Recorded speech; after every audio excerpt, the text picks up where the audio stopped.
ఇది మల్లెల వేళయని,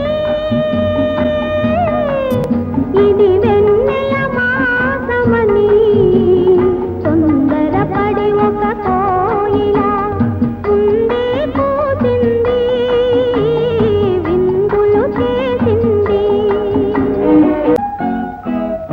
కసిరే ఎండలు కాల్చునని, ముసిరే వానలు ముంచునని, ఇక కసిరే ఎండలు కాల్చునని, మరి ముసి